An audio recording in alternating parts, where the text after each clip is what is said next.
like, say what? And then they're like, use that ghost ceremony. I was like, no.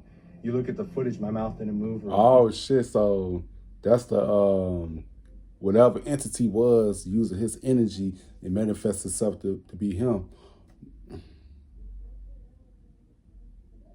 Mm-mm.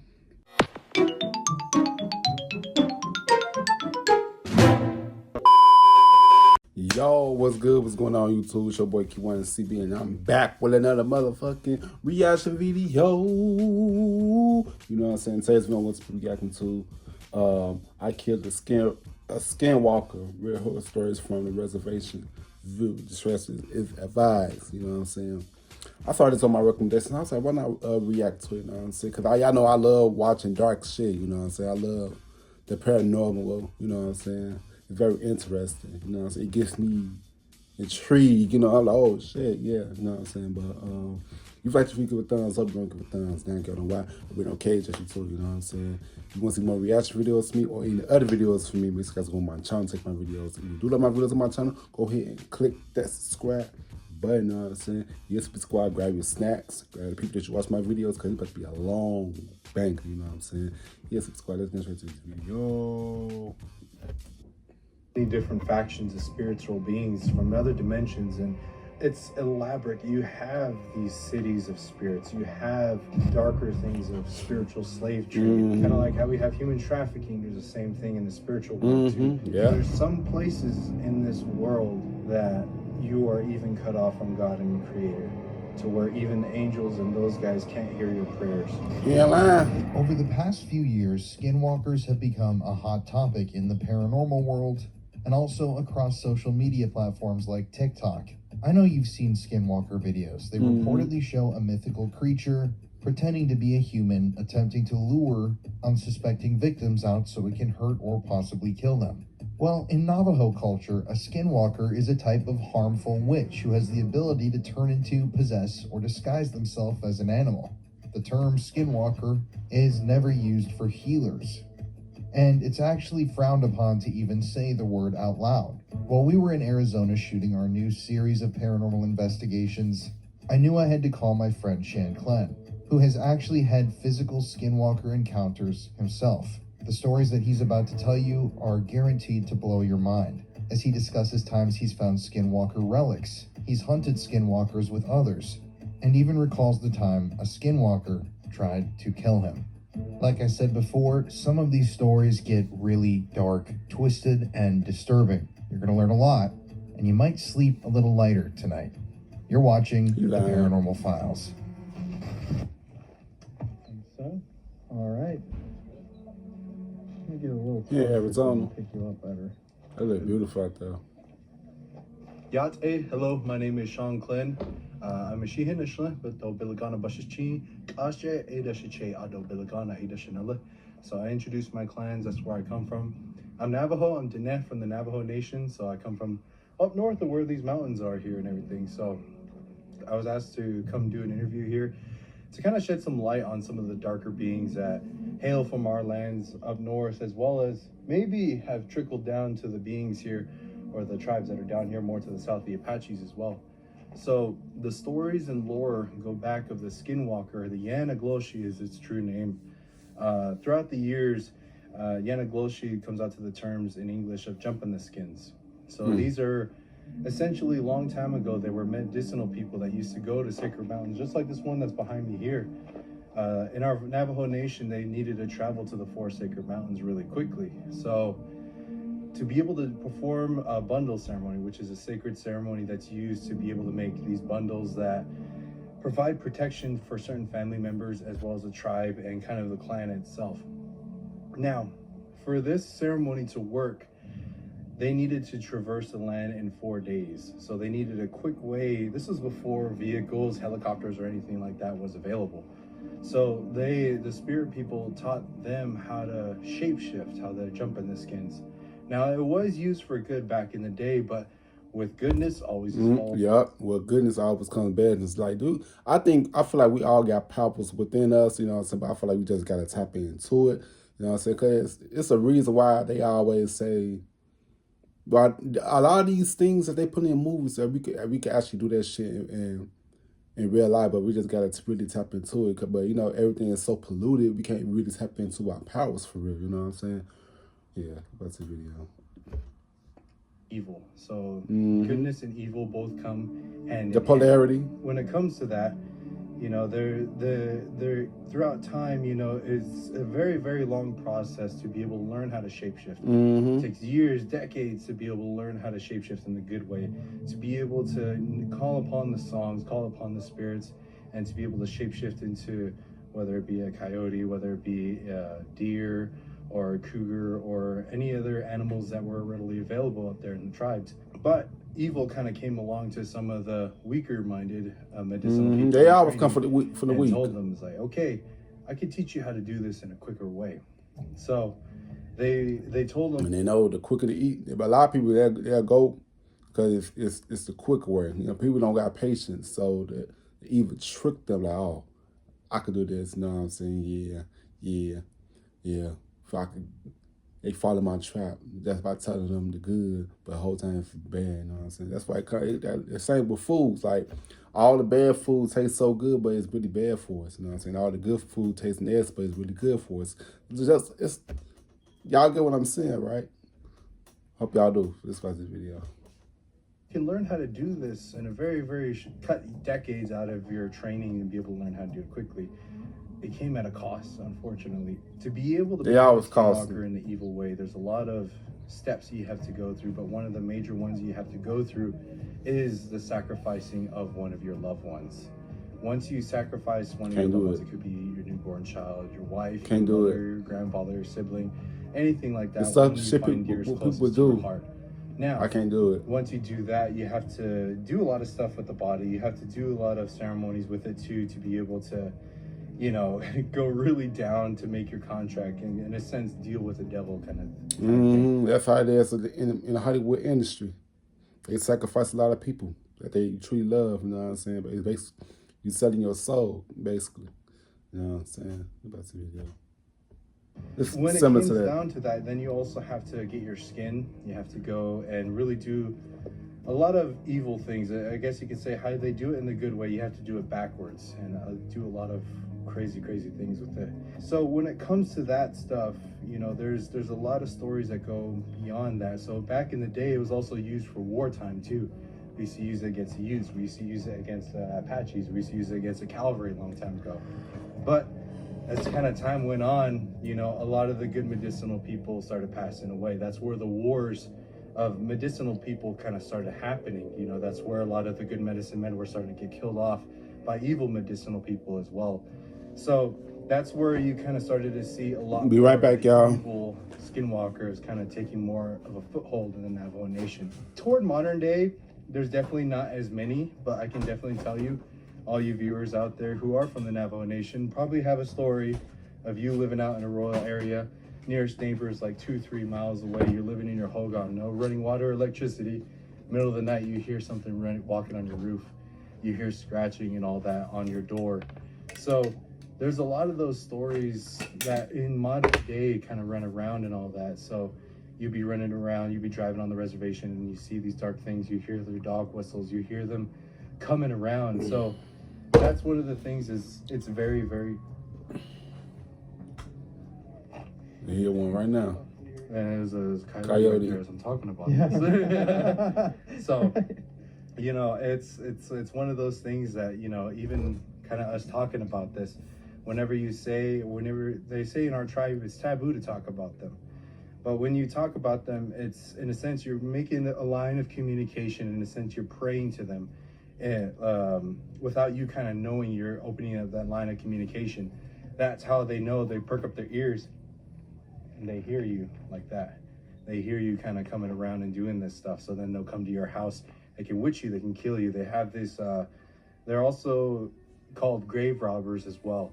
So they go to a lot of these cemeteries. They go to some family members. They dig them up. They get their bones, whether that be skin or decay, whatever state the body is in. And then they'll grind up the bones. They'll use the bone knives, bone darts, or bone ash. They call it. And then they have the ability to paralyze you as well. So when it comes to that, you know, you'd be sleeping in the middle of the night, they'll paralyze you, then they'll put that bone ash on you. And they say if you don't get a ceremony soon, you're going to die of a curse like that. To be able to inhale a human body like that, it's going to get you sick and kill you. So that's one of the things, is like going to war, going to bat with these guys. You know, you always have to say, you don't talk about these guys, but there's always the second part to that, is unless you know how to deal with them. So that's why, like me, myself, and my brother, and then a few of the warriors from our tribe, we know how to go against these beings. We know how to protect ourselves. We know the songs and ceremonies to go against the evil prayers, the songs, the curses that they put upon us. So that's why we're able to kind of talk about these beings and everything. Like I said, there's possibility, mainly they'll be in the Navajo Nation, but there are some who have, I guess you can say, are relatives or married into other tribes, such as this land down here in the Apache lands. So I'm sure the Apaches have their shapeshifters as well. You know, that's why I feel like every tribe, you know, it's not too far away from the Navajo Nation to where there's a possibility of skinwalkers being out here. So that's one thing. You always got to be on your guard wherever you go, and always leave offering, and just be careful not to leave anything behind.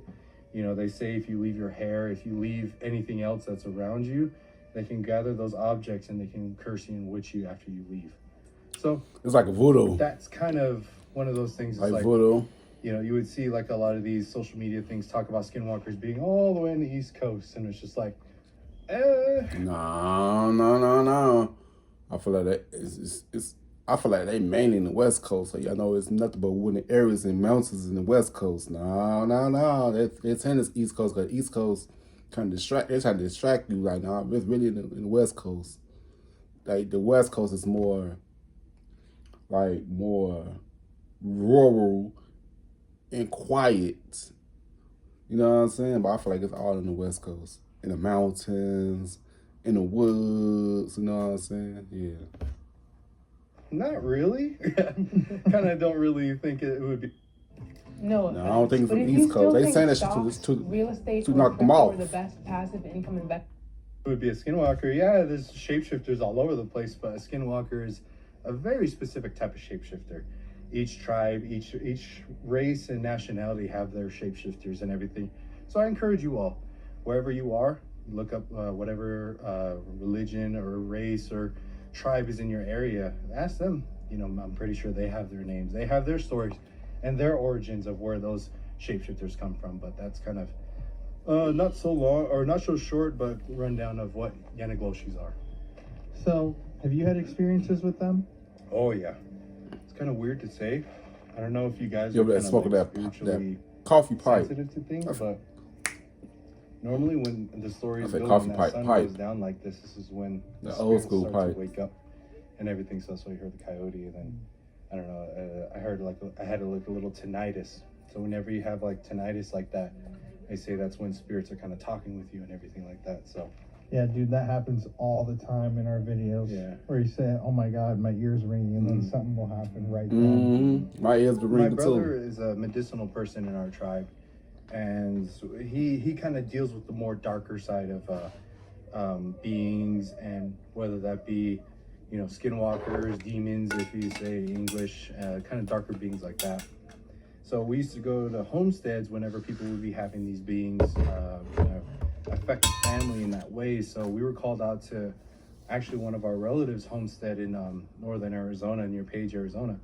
And they told us in this place there was a shack that belonged to one of their grandfathers that passed away. And they always kind of felt something weird about that shack. And they tried asking other medicinal people, hey, I feel like your spirit knows. If you feel that shit, I mean, you're an empath. If you feel energy while the engine not even there, I mean, you're an empath. You can feel it. That's how our spirit's telling us. So we need to really listen to our spirits, because our spirits knows. Because we probably don't see it in the physical, but something is there in the spiritual. You know what I'm saying? Yeah. and that's why our you know, spirits do knows, a because ceremony or they see prayer in the to kind of spiritual. chill out. The energies are in there, but for some reason, all the medicinal people would turn them away. They would say, "No, that's too dark. That's too evil. I'm not going to go in there." So they called upon us, and we went to go check it out. And this was at the very, I'd had to have been like 14, maybe 16 years old when I was going out with my brother at that age. And This one was really creepy because this was one of my first times my brother told me, he's like, there's possible skinwalkers, Yanagloshis out there. So I would always hear stories, you know, we kind of trained to be able to go against these beings. And so it's like, okay, this is, you know, this might be the real deal, so be ready. So, okay. So we show up at the house, and the sun was setting just like how it is right now.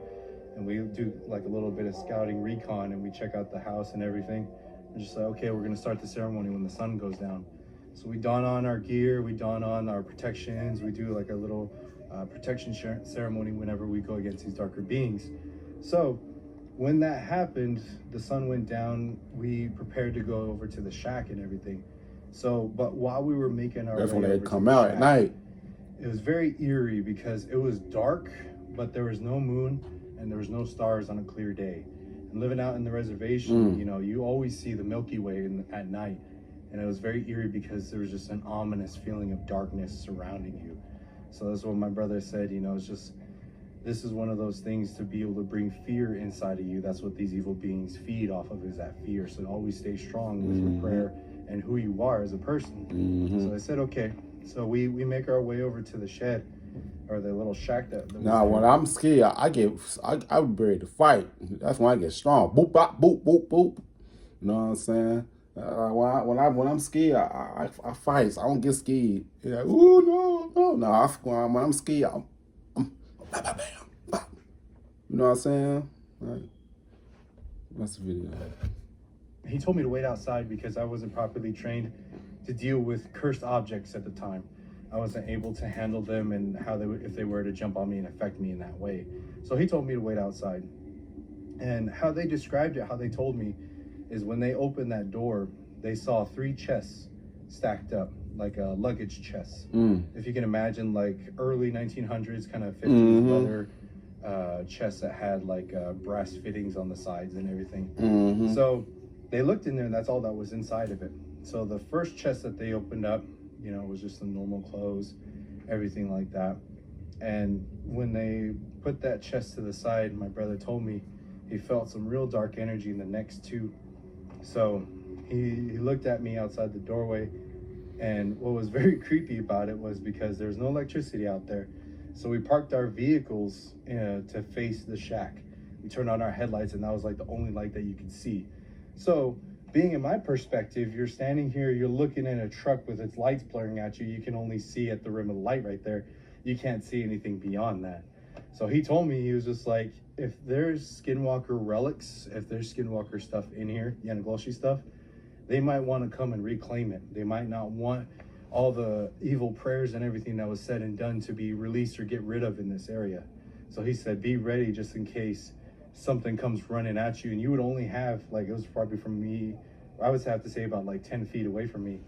You would only have that quick amount of seconds to be able to react if something came running at you. So me being one of my first times going out there against Yanagloshis, I was nervous. I was not gonna lie, I was kind of scared. So as they make their way to the second chest that was right there, they opened it up, and you hear a creak kind of open it up. It was really old, rusty hinges. And when they opened it, you heard a woman scream. And there was no women in our party at that night. It was just the 2 homeowners, and normally the men folk kind of go out and handle the evil and darkness that's out there. So that gave me instant chills when I heard a woman scream. So how my brother told me, there was 4 sacred stones inside of there, as well as a picture of a woman, kind of like a Polaroid picture of a woman in there. Now, to this day, we don't really know who it was. We did give it to the authorities, and it wasn't on a missing persons report or anything like that. We asked the family and the relatives, and they said they didn't know who that was. So to this day, we don't really know who that was, but we did say a prayer for whoever it was. If it was kind of a captured lost spirit, lost soul inside of that chest that was right there, we made sure she went on to a good place. But after that, my brother said, this is the last chest that's right here at the bottom. And when they opened that up, you could feel that darkness shoot out of that shack right there. And already, you know, shaken up by the like a portal female scream, you know, you can feel that evil energy kind of come out. And inside of the chest was Skinwalker regalia. So There was the skins inside. There was the antlers that were inside. The weapons and washte that this individual would use when they would go out and skinwalk and everything. My brother brought those out, and he showed me the antlers, and he pointed out a particular thing. On those antlers, there was 4 blood drops. And y'all know what that's kind of looks symbolized? The Baphomet, the goat head, the devil. That's what that look like. What's the video? On the antlers. And for the Anagloshis, they say for every kill that you have, you put a blood drop on your antlers like that. So this person had taken 4 lives in his time on this earth. So from that point on, you know, they gather up the rocks and the stones and the pictures and the regalia. They put the little items inside of a leather pouch that they have, and we took it back to the homestead, and we started a fire. And so my brother said, you know, this is going to be a little ceremony right here that's going to, in a sense, release the spirit of this buck back to whoever killed it in the wrong way. Right. Because, in a sense, when you kill an animal, when you go and hunt and you eat it, there's I offer to say, whatever you kill, the energy never dies, it just transforms, you know what I'm saying? I believe in that wholeheartedly. Like, whatever you eat, you become it, you know what I'm saying? Because energy never dies, it just transforms, you know what I'm saying? That's why you got to be careful what you eat. Once you eat something, you become that energy. Like with energy, like with if you eat like chips and stuff all day, y'all know chips bring out draining energy. You go feel draining, you know what I'm saying? You go feel negative and stuff, you know what I'm saying? That's why I say energy is real. You know what I'm saying? That's a video. A little honoring prayer, a little honoring ceremony you do to thank the spirit for its, you know, its sacrifice to be able to feed the family. But the Skinwalker and Yanagloshis do the opposite of that. So this spirit had a lot of angst toward its killer and everything. With that, my brother said, when we do this ceremony, these beings that are around, they might want to come and stop us because they know what ceremony we're going to be doing. While we were getting the fire set up, I remember I was chopping wood, I was getting it all ready, and the sun was, mind you, the sun was already down, it was dark, and you start hearing dog whistles. And dog whistles you hear like psss, and the dogs would start barking because they sense those evil Yanagloshis around. Once they did those dog whistles, the dogs shut up. They didn't say anything, they didn't bark or nothing, and that's how they can get inside of your home. That's when we knew we were on edge. And nearby that homestead was a canyon or a cliff face. They smart. It was right there. So on that canyon walls, on the right, if you were to go down the right path, it'll teach you the way on how to become a good medicine man. But if you take the left, it'll teach you how the evil ways on how to be an evil person in a sense. So right in their backyard, they kind of had the training grounds for a lot of these beings. We started the ceremony, and my brother warned me. He's just like, I'm going to be singing these songs, and I want you to watch my back, because I can't stop. Once the ceremony starts, I can't stop to be able to make sure the ceremony goes good. So if anything comes running at me, you need to handle business and do what you need to do. I said, okay. He started the ceremony, and they had a solar generator at their house, which was about, the house and the shack itself would have to be like 500 yards, I would have to stay away from it. So they had solar on their home, so they had a porch light. So the porch light was shining down on the home, and you could see the rim of the edge of the light around the home. And while he started singing, when he started doing his ceremony, I saw what looked like to be a figure, a silhouette of somebody walking at the edge of the light, kind of hunched over like this and just walking and just looking at us. I saw one, and another one showed up on this other side over here. I got really nervous, but as my brother, this was starting to be the end of the ceremony when more of them started showing up right there. But as my brother was about to finish the ceremony, they all ran. They ran back toward the cliff face where they were, and there was a huge gust of wind. It was a calm night like this. A huge gust of wind comes when he finishes the ceremony, almost blows out the whole fire. And that's when my brother said that's when that buck went straight for where those skinwalkers were. And over at the cliff face that was about a good mile or two away, you hear a scream, a monstrous scream out there. So I guess you can say the buck got its revenge for the evils that was done against him. So that was one of my most intense I would have to say lightly, encounters I had with the Yanagloshi.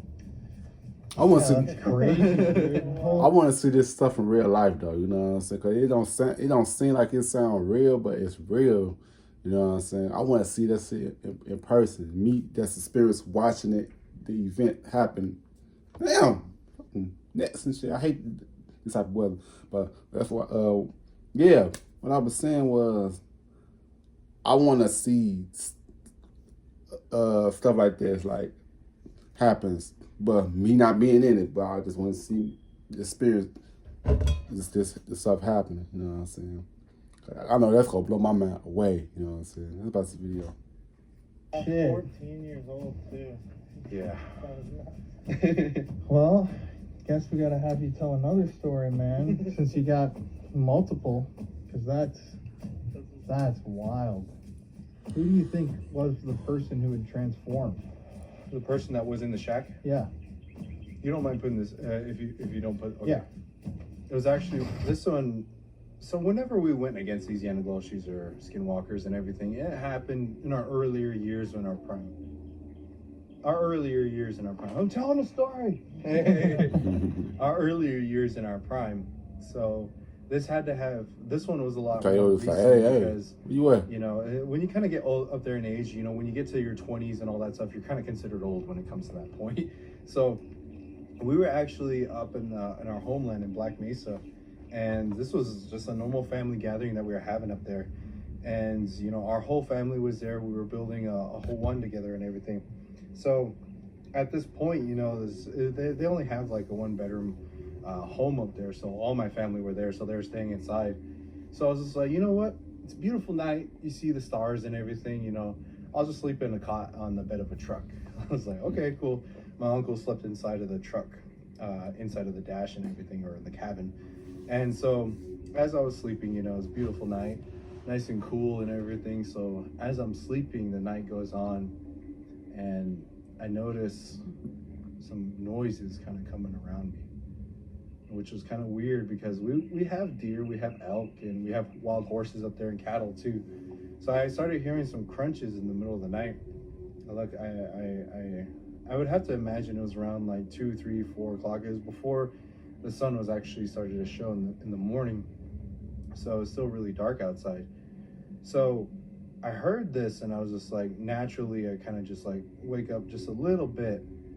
And right at that point was when I started to feel darkness kind of come in. And if you can imagine the feeling of evil and darkness, it's a weird buzzing sensation. It's a weird heat feeling that you feel. And like I said, it was a cool night. So I was just like, why am I feeling warm toward my back? I was laying on my side. And toward my back on the bed of the truck, I started feeling that. So that's when I woke up. My instincts kind of woke me up. And I was just like, I need to check out what this is. But as I got up, I couldn't move. I was like, fuck. So when I tried, whenever I'm out there, I sleep with my weapons or my sword that I have. And I tried reaching for my sword, but I couldn't move my body. And Damn, like he's paralyzed. Footsteps kind of come up close to the truck. Damn, it's like he damn, sleep paralysis. It's like basically sleep paralysis, but he wasn't having sleep paralysis. It's like whatever there was, he probably paralyzed him for a little minute. Yeah, like wow, man, that stuff be so real, bro. It's just like sleep paralysis. It's like, this isn't my family. This isn't my, you know, anyone good that I can recognize. So I tried reaching for my sword, and I started to panic as the footsteps kind of started getting closer. And everything I had in my body to start moving my arm out of desperation of my life, honestly. You know, I reached for my sword and I grab it.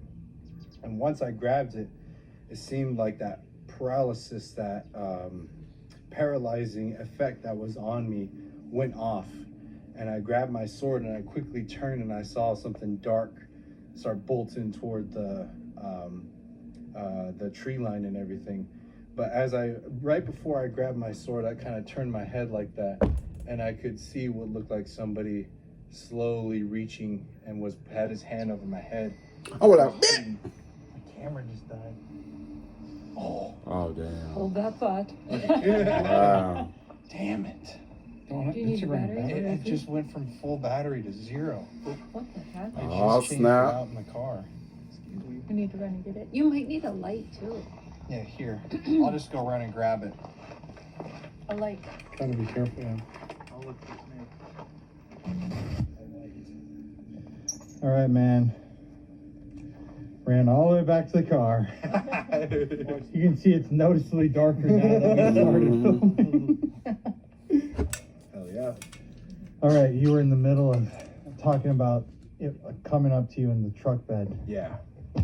So right now we're in the time of the spirit realm right now. The spirits are walking around. So if you see somebody behind me, please let me know. Will do. So yeah, so as I started reaching for my sword and I turned around, I saw this hand kind of over me like this, and he was putting something on my head, on my face. So when I grabbed my sword, he turned and ran. So as he ran, I got up and I started banging on the truck for my uncle to wake up.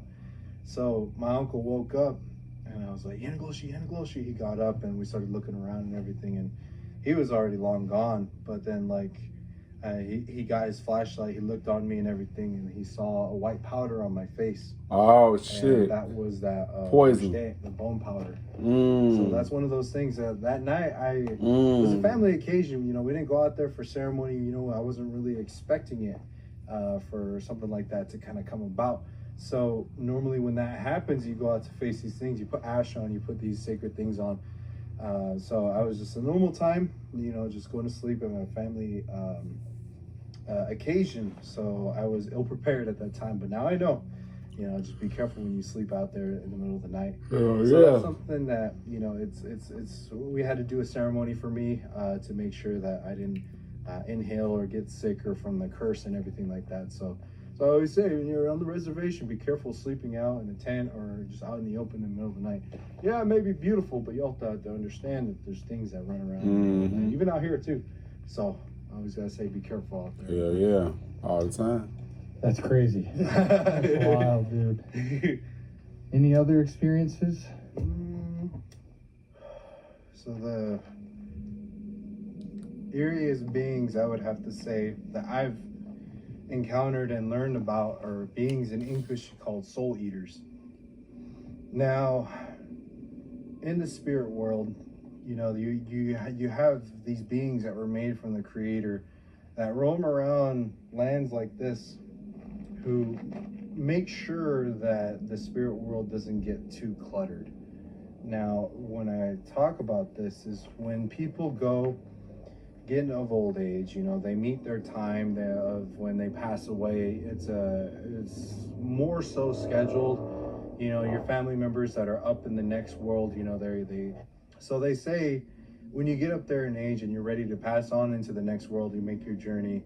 They say a lot of family members, they start seeing old people that have passed on long ago. They say, you know, I see my mom, I see my dad, or I see my brother, somebody who already had passed on. And a lot of people kind of say like, oh, they're just getting old, they're deteriorating, or oh, they're kind of losing their mind. But that's not the case. When it comes to that, Yeah, I feel like a lot of people say that though. You know what I'm saying? Like a lot of older people do be saying that, but then in the next moment they be gone. You know what I'm saying? Yeah, that's like, man. Yeah, I feel like it's different types of dimensions though. You know what I'm saying? I just feel like we at the lowest dimension. You know what I'm saying? The spirit world is the next dimension. You know? That's why they always say rest in peace. You know, I feel that's the peaceful realm. But I feel like it's not really peaceful in the spiritual realm, because there's a lot of people who have passed away was evil people, and their spirits live on in the spirit realm. You know what I'm saying? But we never know until we get there, you know? That's the video. That's my mind just thinking. They're starting to have one foot in the spirit world and one foot in ours. So when they do pass on, those family members take them on their journey into the next world, and whatever religion that you follow, most of them that I've encounter, they always talk about a white light or something of that nature, to where you're kind of going a journey to the spirit world, and you go on from there. Now, there are times when you meet your end at a unforeseen time, and you get murdered. They say when you meet your fate, you meet your end at an unforeseen time. Purgatory. A lot of times the family members and the spirits that are out there don't know that you have met your end. So they're not there to help guide you on your journey into the next world. Say you get murdered. Say you get in a car crash. I feel like that kind of makes sense. It's like purgatory. You know what I'm saying? It's purgatory. That's why like a lot of people, they still be here, because they don't know that they dead. And it happens so sudden, you know? Yeah, y'all, man. That's a video. Unexpectedly. You'll wake up. Well, one analogy I like to make is that movie Ghost, with I believe it's Patrick Swayze. And he met his end, and he gets up, he looks around, He's dead in real life. He sees his body right there. And there are these dark shadows, these dark beings that kind of came out of the ground and started chasing him around. And those, in a sense, are what we call soul eaters. Now, these beings, they come around and they kind of clean up a lot of the spirits that are lost, because, in a sense, if you're a wandering spirit, you could be used for evil. You can have your soul captured and taken into the dark markets and sold, or all these horrid things, and be used for so many dark, evil ways. So he created those to kind of make sure that doesn't happen. To make sure that evil doesn't have their way with you. And so they'll do it. When it comes to that, these beings come in all shapes and sizes. And this one being that I met in particular was a soul eater. And to me, it creeped me the hell out, because it still gives me nightmares to this day. Because we were at a canyon, and it was a very, very spiritual night, to where spiritual beings learned how to manifest. As a spiritual sight, spiritual evening, all these things kind of lined up to where these spirits could manifest in during my trainings. And I remember seeing this being kind of come out of the darkness, come out of the shadows. And if you could picture a lion, but he had a flat face, but his whole entire body was made of bone. But not only that, the lion's mane was made out of human arms, human legs, and his whole body was made out of human body parts and everything. So it had a really kind of horrible smell to him. Freaked me the hell out, but it's one of those things that we chased it off, because we were doing a ceremony for somebody who had recently passed away in an untimely death. So we had to go out and look for their spirit and everything. But those beings, they can sniff when a spirit is kind of wandering and lost like that. So we had to chase those beings off, and we ended up finding that person and sending them on their way. So that's one of the things. It's just like they all comes in all shapes and sizes. And the part that's freaky is normally people would have guardian spirits, family members that come down and look after them. Guardian angels, in a relative term, will come down and look after the person, protect them against evil beings throughout their life. So in cases like that, you know, they'll be the ones that kind of take them on their journey and everything. But for those that, you know, don't have those things, don't have those protections, those family members, it's scary, because that can happen. So that's where you get a lot of these hauntings as well, is because when a spirit would die an untimely death, they would freak out and start running when they see a soul eater coming their way, and they would run into the nearest home. They would run into the nearest house that's there. So when they do that, they notice that the soul eater can't come inside the home. And they look on the wall, they see a cross on their doorway, or they see a bow and arrow, they see arrowheads, or they see some type of protection on their home that a soul eater cannot come in there. And so that spirit will be like, okay, I'm just gonna hang out here in this house. You know, I'm gonna mess around with these people, is try to get their... Like, that's the way how he said it. It kind of makes sense though. It kind of makes sense though. Like a spirit, oh shit. That's why spirits be trapping like in certain areas, certain random areas. Sometimes, you know. So that's why I say purgatory, because they running from them soul eaters. You know what I'm saying? That kind of makes sense though. It kind of makes sense.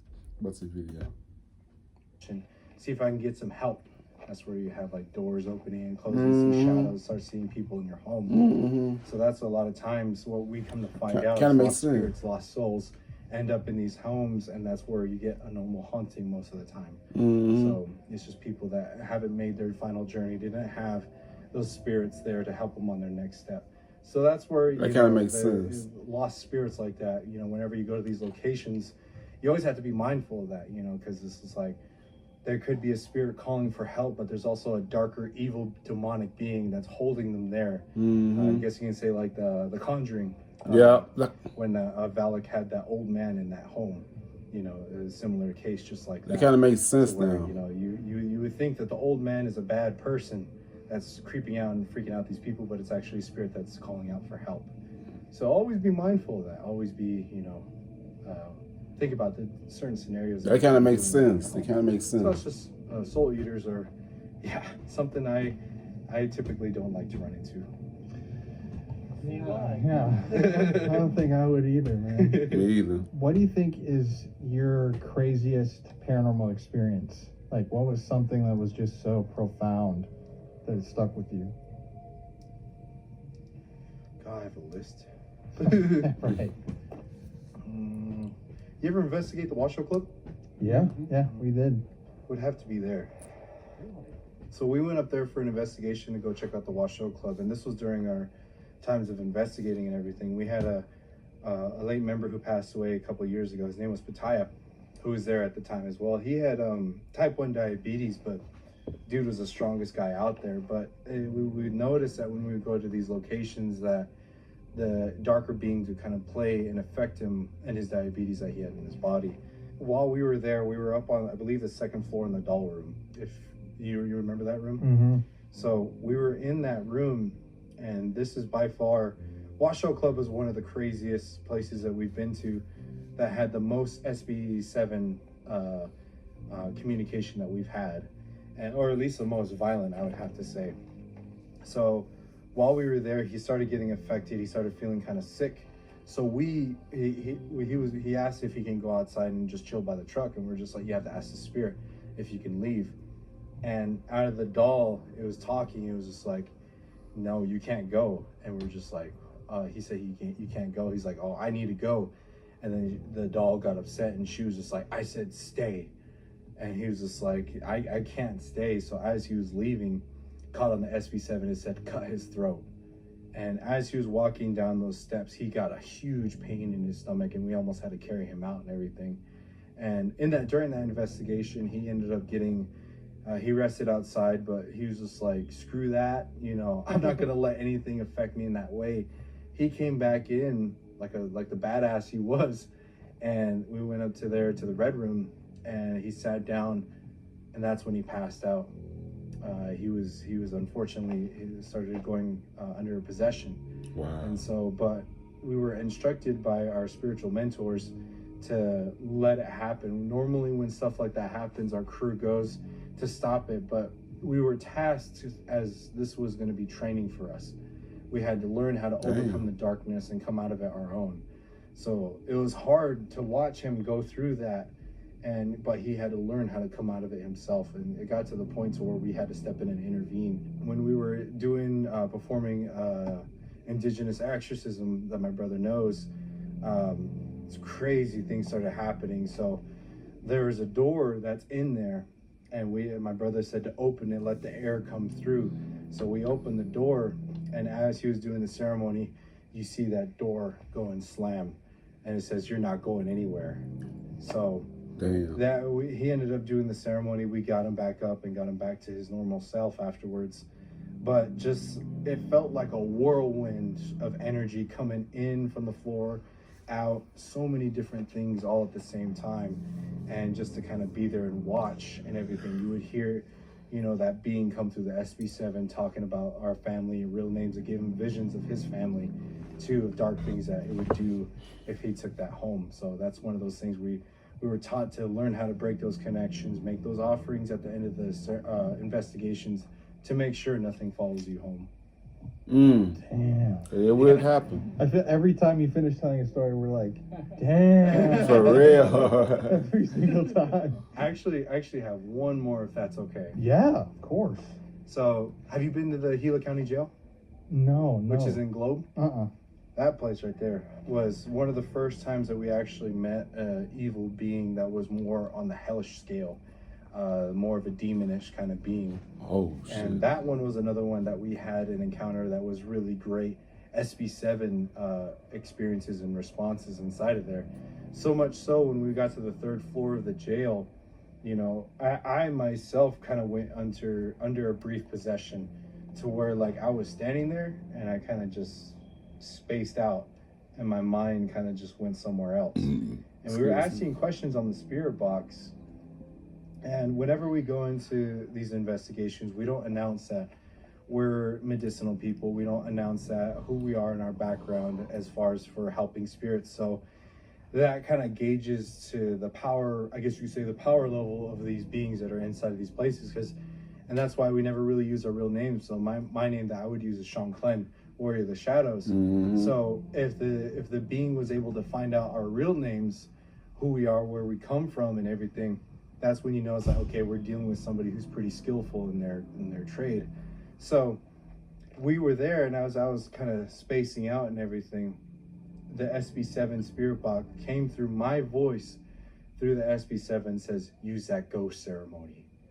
And that right there it was also at that same time our RIO light was really flickering and malfunctioning at that time. And like I kind of snapped out of it, and I was just like, everyone was like, did you say that? I was like, say what? And then they're like, use that ghost ceremony. I was like, no. You look at the footage, my mouth didn't move. Oh shit, so that's the whatever entity was using his energy and manifests itself to be him.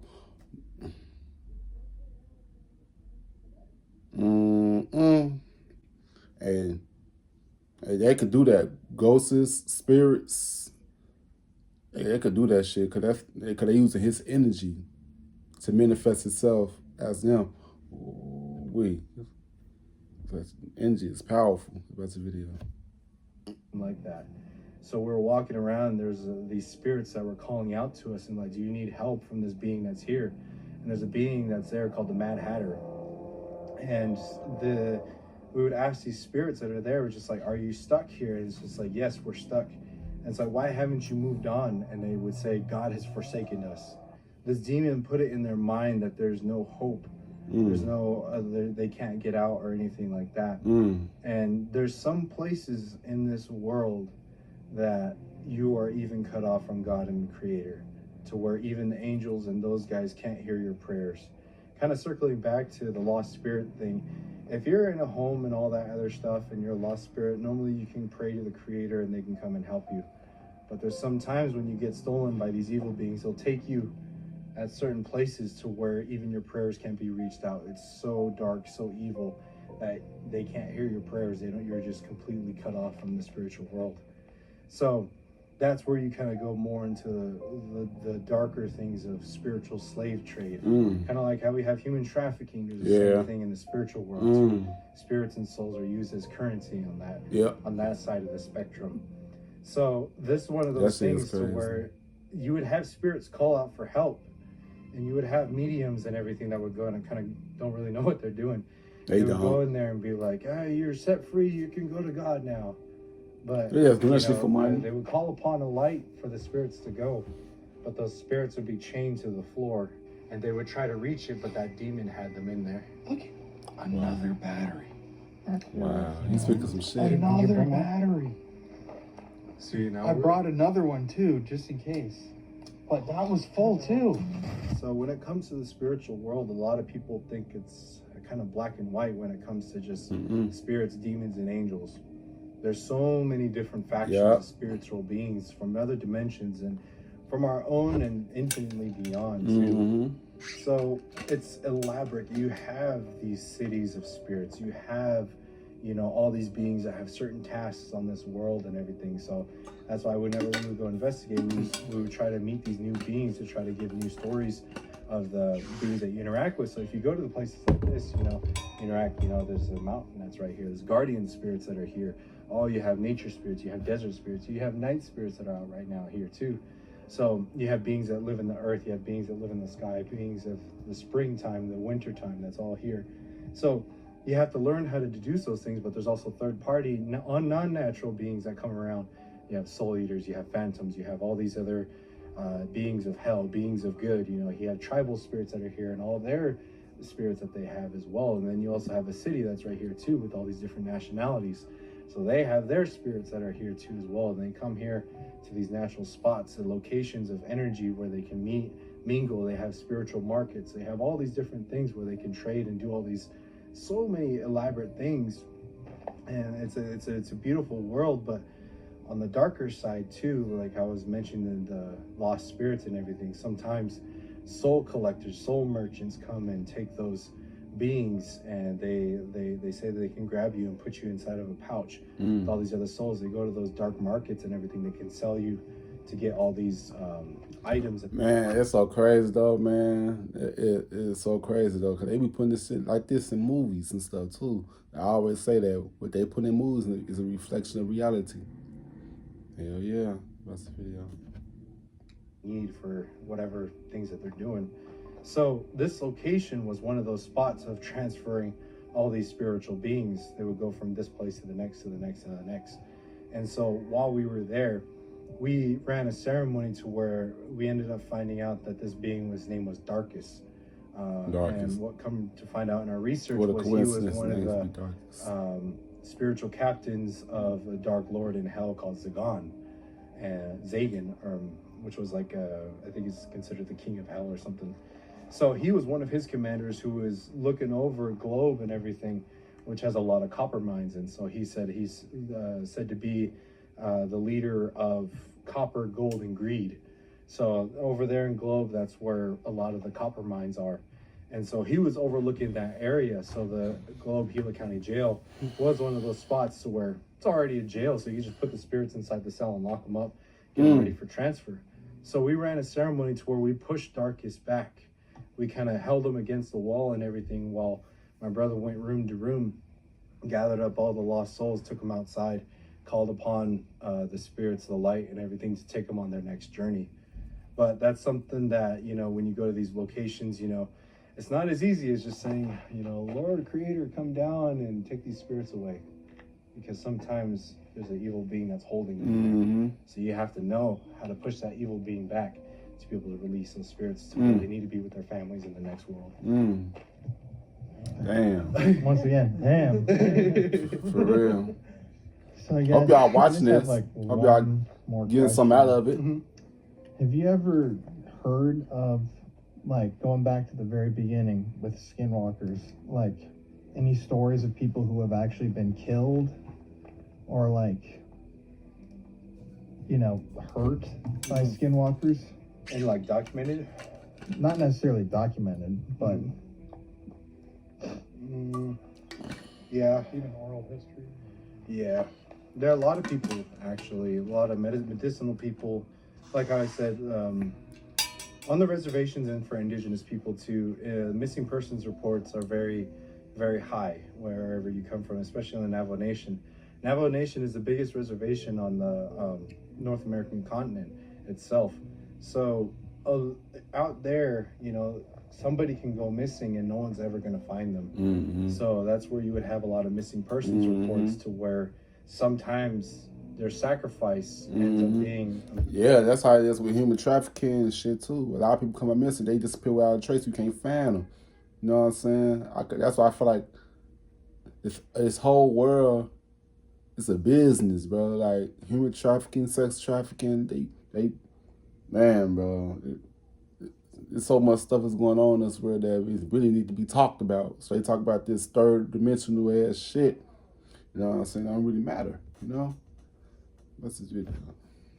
Person's report. Sometimes it's not confirmed, but even Navajo Nation police, It'd be a possibility. There, they have a special task force out there that's specialized to deal with more so of the supernatural things that happen on the reservation. So they're out there, they look for Bigfoot, they look for Skinwalker and all that stuff. Whenever people say, hey, they call the police, they have somebody running on their roof and everything. They'll send out that task force that goes out there to look for those things. So yeah, there have been people, unfortunately, who do die from Yanagloshi encounters. And then I guess, what would you like to dispel, like rumor-wise, about like skinwalkers and kind of like all the misinformation that's out there? Because I've seen some videos that describe things very differently than what you are telling us right now. First off, skinwalkers and wendigos are totally different. That's one of the biggest things I always see in my comment section and everything. And, you know, like I always said, if you're not in the general region of the Navajo Nation, you're probably not dealing with a skinwalker. There's been reports in Utah, Colorado. Our 4 Sacred Mountains go from Flagstaff, 1 in Flagstaff, 2 in Colorado, and 1 in New Mexico. So those are the borders of the Navajo Nation itself. So in the general region, you know, you'll run into skinwalkers and everything, but and then also kind of down all here, western too, with the tribes states that kind of mix with the Navajo as well. You know, you might run into Yanagloshis or skinwalkers, but if you live on the East Coast, Canada, Mexico, you know, you're probably not dealing with the skinwalker per se. Right. There's a lot of similar beings that are out there. You know, a lot of people from Mexico tell me that there's a being down there called the Nahuales that's very, very similar, and so. That's one thing that I love, is to be able to communicate with these people from different tribes, different races, different religions, and tell their stories of beings, where they come from. So like I said, do your research in your local area. You know, either a tribe or race or religion already has beings that's right there. It's very similar, but, you know, there's always differences. So that's why I encourage people to go deeper into, you know, it's a shapeshifter, yeah. Yep. But we're also human. That's why I just said shapeshifters. Yep. But then there's also races, there's also religions. You narrow it down to your family, and then who you are as an individual. You're unique. The same thing in the spiritual world. They have blends and all these other different things that you have to really deduce to be able to know how to communicate with them right. When you go investigate, you know, you deal with the soul eater. You can't just go up to him and be like, hey, how's it going? You know, there's a certain way you approach it. That's why in our investigations we had such unique interactions with these beings, because each being that you interact with, you have to go about it in a specific way to nurture who they are as an individual. So that's one thing, is just like, just do your research and just know there's more to the spiritual world out there, and just have fun, but be safe out there, everyone. Awesome, man. Well, after those spooky stories, we got to walk back. That was good. Darkness over there, right towards the coyotes or dogs or whatever the hell. Awesome, man.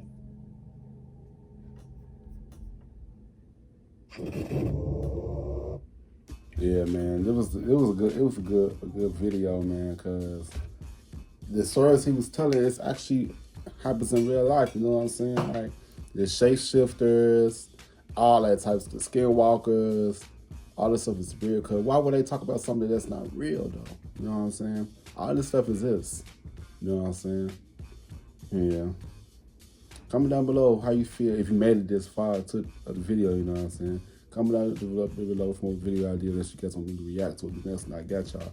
Yeah, subscribe to you guys in the next video. I love y'all. Peace out.